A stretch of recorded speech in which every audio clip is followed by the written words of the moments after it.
శ్రీకాళహస్తి నుంచి social media activist Shashi గారిని మాట్లాడవలసిందిగా కోరుతున్నాం.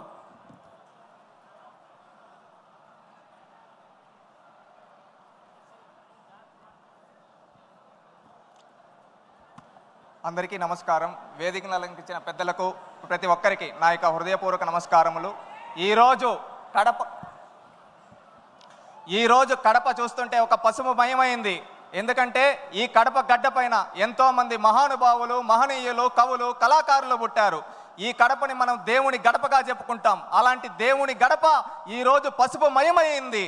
ఇక్కడ ఈ కడప గడ్డ పైన ఒక సాధారణ మధ్యతరగతి రైతు కుటుంబం నుంచి వచ్చిన నాకు ఇంత గొప్ప అవకాశం ఇచ్చిన చంద్రబాబు నాయుడు గారికి, నారా లోకేష్ గారికి నా పాదాభివందనాలు తెలియజేసుకుంటూ, ఈరోజు మాదక ద్రవ్యాల వినియోగంపై ఉక్కుపాదం అనే తీర్మానాన్ని నన్ను ప్రవేశపెట్టమన్నందుకు ధన్యవాదాలు సార్. ఈరోజు ఒకటి చెప్పదలుచుకున్నాను సార్. ఏంటంటే మనం ఒకప్పుడు డ్రగ్స్ అంటే, అదేవిధంగా గంజాయి అంటే ఎక్కడ వినేవాళ్ళం? సినిమాల్లో చూసేవాళ్ళం. 2019కి ముందు ఎక్కడంటే ఏమన్నా డ్రగ్స్ ఎక్కడంటే ఇంటర్నేషనల్ మాఫియాలు చేస్తాయంట, ఈ విధంగా ఉంటుందా అని మనం సినిమాల్లో మాత్రమే చూసేవాళ్ళం. కానీ గత పాలకుల యొక్క నిర్లక్ష్యం వల్ల అది మన జిల్లాలు దాటి, నియోజకవర్గాలు దాటి మన గడప దాకా వచ్చింది. ఆ విధంగా ఎంతోమంది యువత గంజాయిలకి బానిసలై వాళ్ళ జీవితాలు నాశనమయ్యాయి. ఎందుకని ఈ మాట అంటున్నామంటే, గంజాయికి ఒక్కసారి బానిస అయితే వాళ్ళు విచక్షణ అనేది మరిచిపోతారు. ఆ విధంగా వాళ్ళు ఎన్నో తప్పులు చేస్తారు. దోపిడీలు, అదేవిధంగా దొంగతనాలు కావచ్చు, అదేవిధంగా మహిళలపైన అత్యాచారాలు కావచ్చు, బెట్టింగ్ యాప్స్లోనే ఎంతో లక్షలు అప్పులు చేసి సూసైడ్లు చేసుకునే వాళ్ళ వరకు యువత వెళ్ళిపోతూ ఉన్నారు. ఇలాగే ఎన్నో సంఘటనలు జరుగుతుంటే, ఆనాడు నారా లోకేష్ గారు యువగలం పాదయాత్ర మొదలుపెట్టినప్పుడు, యువగలం పాదయాత్రలో మనం చూస్తే చంద్రగిరి నియోజకవర్గంలో ఒక మహిళ డైరెక్ట్గా కూడా చెప్పలేక పక్కకొచ్చి, అన్నా మా ఇంటిలో ఒక ఆడబిడ్డని ఈ విధంగా పాఠశాలకు వెళ్తూ ఉంటే అక్కడ గంజాయి ఇచ్చి శారీరకంగా వాడుకొని ఈ విధంగా చేస్తున్నారంటే, ఆ రోజు ఆయన కళ్ళల్లో కన్నీళ్లు తిరిగి ఈ విధంగా రాష్ట్రంలో ఎంతోమంది బాధపడుతున్నారు, వాళ్ళందరికీ పరిష్కారం చూపించాలని ఆ రోజే చెప్పాడు. ఈ రాయలసీమ గడ్డపై డ్రగ్స్ వద్దు బ్రో, గంజా వద్దు బ్రో అని చెప్పి ఆ రోజు నుంచి ఒక ఉద్యమంలా మొదలుపెట్టి, ఆ రోజు ఎవరన్నా గంజాయికి డ్రగ్స్కి బానిసలై ఉండుంటే వాళ్ళ తల్లిదండ్రులు వచ్చి ఆయనతో చెబితే అలాంటి వాళ్ళని తీసుకొని వచ్చి రీహాబిలేషన్ సెంటర్లో పెట్టి వాళ్ళని ఆదుకున్నాడు. ప్రభుత్వం ఏర్పడిన తర్వాత ఉక్కు పాదం మోపాడు. ఏ విధంగా అంటే, మనం ఒక్కసారి చూసుకుంటే ప్రభుత్వం ఏర్పడిన వారం రోజుల్లోనే ఎక్కడెక్కడ డ్రగ్స్ ఉన్నాయో ఆ ప్రాంతాలన్నిటినీ ఏరిపారేశారు. అదేవిధంగా ఒకప్పుడు 11,000 ఎకరాలలో గంజాయి పండిస్తుంటే ఆ గంజాయిని మొత్తాన్ని రూపుమాపి అక్కడ గిరిజనుల్ని మార్చి అక్కడ అరకు కాఫీ వేసే విధంగా తయారు చేశారు మన నాయకుడు. గత పాలకులు అక్కడ ఏం చేసేవాళ్ళు? అమాయకులైన గిరిజనులను వాడుకొని ఏం చేసేవాళ్ళు? గంజాయి పండించేవాళ్ళు. కానీ నేడు మన నాయకుడు అదే వాళ్ళ చేత అరకు కాఫీ పండించి ప్రపంచ కుబేరుడు వరకు ఆ అరకు కాఫీని అందించి మన గిరిజనుల ఖ్యాతిని ప్రపంచానికి చాటాడు మన నాయకుడు. అదేవిధంగా లోకేష్ గారు, ఇది మనం చూసాం, పల్లె వరకు వెళ్ళింది. దీన్ని రూపుమాపాలి. అది రూపుమాపాలంటే మళ్ళీ గ్రౌండ్ లెవెల్ నుంచే చేయాలని ప్రతి పాఠశాలలో ఈగల్ టీంలు ఏర్పాటు చేసి ఎక్కడికక్కడ దీన్ని రూపుమాపడానికి చర్యలు తీసుకుంటూ నిరంతరం పర్యవేక్షిస్తూ ఉన్నారు. ఈ విధంగా పర్యవేక్షిస్తూ గంజాయి రహిత ఆంధ్రప్రదేశ్గా గత సంవత్సరం రోజులో మార్చడం జరిగింది. ఇదే విధంగా నేను ఒక్కటి చెప్పదలుచుకున్నాను.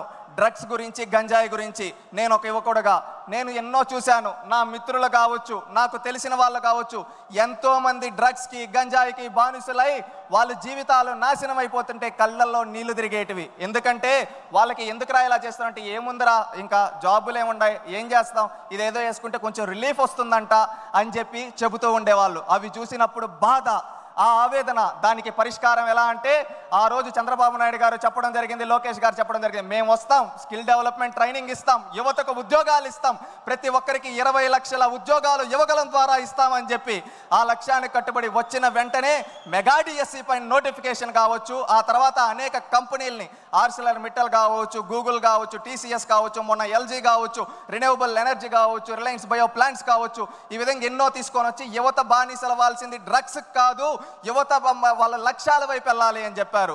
ఎందుకంటే మన దేశంలో అత్యున్నతంగా యువత ఉన్నారు. యువత తలుచుకుంటే ఏదైనా చేయగలుగుతారు, ఏదైనా సాధించగలుగుతారు. ఎందుకంటే యువత దేశానికి వెన్నెముక్క, రాష్ట్రానికి వెన్నెముక్క. అలాంటి యువత ఏదైనా చేయగలుగుతారు. ఎందుకంటే ఇది నేను ఒక చెప్తున్నా అంటే, ఒకటి 1990 రోజులు గుర్తుకొస్తున్నాయి. ఆనాడు పల్లెల్లో ఏంటంటే ఎవరైనా కానీ పల్లెల్లో పనులు చేసుకుంటామనే రోజుల్లో ఇక్కడ ఉండే యువత పనులు చేసుకుంటే ఇక్కడే మిగిలిపోతారు, వాళ్ళు చదువుకోగలిగితే వాళ్ళు ప్రపంచ నలుమూలలకు వెళ్తారని ఆ రోజు మనం చూస్తే బడి పిలుస్తుంది ప్రోగ్రాం కావచ్చు, చదువుల పండుగ ప్రోగ్రాం కావచ్చు, ఇలాంటి ప్రోగ్రాములు పెట్టి ఎంతో మంది బడుగు బలహీన వర్గాల వ్యక్తులను తీసుకొని వచ్చి అత్యున్నత స్థాయిలో ఈరోజు కూర్చోబెట్టే వాళ్ళ చదువు వల్ల మాత్రమే అది సాధ్యపడింది. ఆ తర్వాత నేడు కూడా 2019 నుంచి 24 వరకు అలాంటి పరిస్థితులే. యువతని గంజాయికి బానిసలు చేస్తే దాని నుంచి రూపుమాపి వాళ్ళని బయటకు తీసుకొని రావాలి, వాళ్ళు ఏదైనా సాధించగలరు అని ఒక లక్ష్యం పెట్టుకొని వాళ్ళని బయటకు తీసుకొని వచ్చడానికి ప్రయత్నిస్తూ కంపెనీలు తీసుకొని వస్తున్నారు. ఒక యువత గుర్తుపెట్టుకోవాల్సింది ఏంటంటే, మనం బానిసలు అవ్వాల్సింది గంజాయికి కాదు, మనం ఏదైనా సాధించగలదాం. యువత అనుకుంటే ఏదైనా సాధించగలుగుతారు. మనం ఏం లక్ష్యం పెట్టుకోవాలి? మనం ఒక కంప్యూటర్ తయారు చేయగలుగుతామా, మనం ఏదైనా ఒక న్యూ స్టార్టప్ చేయగలుగుతామా, మనం ఇంకేదైనా కొత్తగా తయారు చేయగలుగుతామా అని లక్ష్యాలు పెట్టుకోవాలి. ఎందుకంటే మన నాయకుడికి ఒక గొప్ప విజన్ ఉంది, స్వర్ణాంధ్ర 2047 1 ట్రిలియన్ ఎకనామీ సాధించాలని. అది సాధించాలంటే యువతతోనే సాధ్యం. అది యువత ప్రతి ఒక్కరూ అది గుర్తుపెట్టుకొని మన నాయకుడు అడుగుజాడల్లో మన లక్ష్యాలు గుర్తుపెట్టుకోవాలి. మన తల్లిదండ్రులకు మంచి పేరు తేవాలి, మన కుటుంబానికి మంచి పేరు తేవాలి, మన రాష్ట్రానికి మంచి పేరు తేవాలనే లక్ష్యంతో ప్రతి ఒక్కరూ పనిచేయాలి. ఆ విధంగా పనిచేస్తే ఖచ్చితంగా మనం అనుకున్న 2047 స్వర్ణాంధ్ర విజన్ లక్ష్యం చేరుతుంది. ఆ రోజు తెలుగు వాళ్ళు ప్రపంచాన్ని శాసించే స్థాయిలో మన నాయకుడు కలగన్న విధంగా మనం ఉంటాం. ఎందుకంటే 2020 సాధ్యపడింది, 2047 కూడా సాధ్యపడుతుంది. డ్రగ్స్ లేని ఆంధ్రప్రదేశ్గా తయారు చేయడానికి ప్రతి ఒక్కరూ పూనుకోవాలి. మనం ఎప్పుడో 1 సంవత్సరమో 2 సంవత్సరాలు 3 సంవత్సరాల తర్వాత కాదు, ఈ సంవత్సరం ఎండింగ్ అంతా 2025 అంతా డ్రగ్స్ ఫ్రీ ఆంధ్రప్రదేశ్గా ప్రతి ఒక్కరూ పూనుకోవాలి. ఇది ప్రతి ఒక్కరూ ఒక సంకల్పం చేసుకుంటే అది సాధ్యపడుతుంది. ప్రతి ఒక్క యువత ఆ సంకల్పం తీసుకుంటారని కోరుకుంటూ ఉన్నాను. నేను ఒక యువకుడుగా ఆ సంకల్పాన్ని తీసుకోవడానికి సిద్ధం. నేను డ్రగ్స్కి బానిసవను, మద్యానికి బానిసవను. నేను ఈ రాష్ట్ర భవిష్యత్తు కోసం పాటుపడతాను. నేను అనుకున్న లక్ష్యాలను సాధించడం కోసం ప్రతి ఒక్కరూ మనం ఎంచుకున్న రంగాల్లో మనం అనుకున్న లక్ష్యాల వైపు ముందుకెళ్ళడానికి ముందుకెళ్తే మనం రాష్ట్రం బాగుంటుంది, మన నాయకుడికి మంచి పేరు వస్తుంది. ప్రతి ఒక్కరు ఇది చేయాలని కోరుకుంటున్నా. ఇంకొకటి సార్, నేను ఒక 2 ప్రతిపాదనలు చేయదలుచుకున్నాను. డ్రగ్స్ ఎవరైతే సరఫరా చేస్తున్నారో, తయారు చేస్తున్నారో వాళ్ళ ఆస్తులు స్వాధీనం చేసుకొని రీహాబిలేషన్ సెంటర్లుగా వాళ్ళ ఆస్తులను మార్చాలని మిమ్మల్ని ఈ వేదిక ద్వారా కోరుకుంటున్నాను సార్. అదేవిధంగా మనం వాట్సాప్ గవర్నెన్స్ చేసాం, ఎంతో అద్భుతంగా చేసాం. ఒకప్పుడు నాడు ఎన్టీ రామారావు గారు మండల వ్యవస్థ తీసుకొని వచ్చి పరిపాలన దగ్గర చేస్తే, ఆ తర్వాత ఈ సేవ తీసుకొని వచ్చి మీ సేవ తీసుకొని వచ్చి చంద్రబాబు నాయుడు గారి దగ్గర చేస్తే, నేడు నారా లోకేష్ గారు అరచేతిలో వాట్సాప్ గవర్నెన్స్ మన చేతిలో పెట్టాడు. ఎంతో అద్భుతంగా పనిచేస్తూ ఉంది. ఆ వాట్సాప్ గవర్నెన్స్ ద్వారా ఇప్పుడు మనం అంటూ ఉంటాం సార్, ఏదైనా ఫోటో తీసి పెడితే ఎక్కడైనా పెడితే అది ఈజీగా తీసుకోవచ్చు. అలాగే వాట్సాప్ గవర్నెన్స్లో ఒక ఫ్యూచర్ అనేది మనం తీసుకొని రావాల్సింది. ఏంటంటే ఎక్కడన్నా ఎవరన్నా గంజాయి అమ్ముతూ ఉన్నా, ఎవరన్నా కల్తీ మద్యం అమ్ముతూ ఉన్నా, అక్కడ ఫోటో తీసి వాళ్ళ వాట్సాప్లో పెడితే అది మన దాని రెస్పెక్ట్ పోలీస్ స్టేషన్కి వచ్చి 24 గంటల్లో చర్యలు తీసుకునే విధంగా దానికి కూడా ఆలోచించాలని చెప్పి కోరుకుంటూ ఉన్నాను.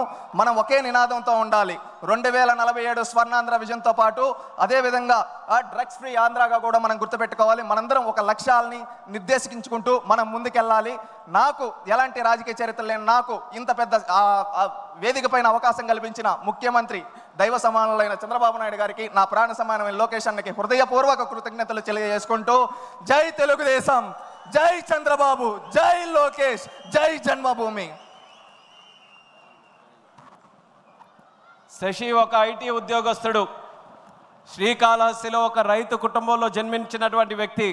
కానీ పార్టీ కష్టాల్లో ఉందని, తనకు ఎంతో జీవితాన్ని ప్రసాదించినటువంటి ఈ యొక్క తెలుగుదేశం పార్టీ కష్టాల్లో ఉంటే, నేను కూడా సైనికుడిగా మారి ఈ కష్టాల్లో ఉన్నటువంటి పార్టీకి నా వంతుగా తోచినటువంటి సాయం చేయాలని ఉద్యోగాన్ని మాని పార్టీలోనే ఒక సోషల్ మీడియా యాక్టివిస్ట్గా ఈరోజు తయారై తెలుగుదేశం పార్టీ కండువా కప్పుకున్నటువంటి యువత ఆ శక్తి ఎలా ఉంటుంది, ఆ ఆలోచన ఎలా ఉంటుందో నిరూపించినటువంటి ఆ శశికి ఈ మహానాడు వేదిక ద్వారా మనస్ఫూర్తిగా అభినందనలు తెలియజేసుకుంటూ, ఇప్పుడు మన లోకేష్ అన్న గారు ప్రవేశపెట్టినటువంటి 3వ శాసనం పేదల సేవలో సోషల్ రీఇంజనీరింగ్, ఈ యొక్క తీర్మానాన్ని పేదరికం లేని సమాజం P4 సంకల్పం అనే తీర్మానాన్ని ప్రవేశపెట్టడానికి ఏపీ ఎన్ఆర్టీ చైర్పర్సన్ అలాగే ఎన్ఆర్ఐ టీడీపీ ప్రెసిడెంట్ అయిన వేమూరి రవికుమార్ గారిని మాట్లాడవలసిందిగా కోరుతున్నాం.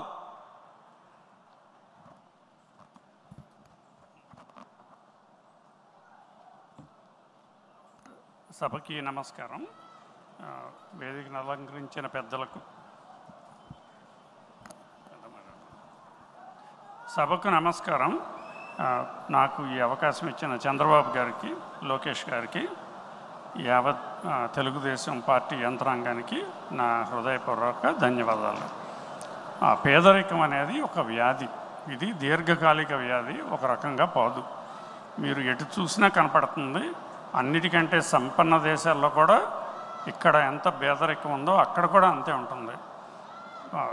ఎన్నో శతాబ్దాలుగా ఈ పేదరికం నిర్మూలిద్దామని చాలామంది రాజులు, చక్రవర్తులు, అట్లాగే రకరకాల ప్రభుత్వాలు, ఎన్జిఓలు కూడా అనేక రకాలుగా ట్రై చేసినాయి. కానీ మన ప్రపంచంలో ఉన్న సంపద గత 50 ఏళ్ళలోనే దాదాపుగా 10 రెట్లు పెరిగింది.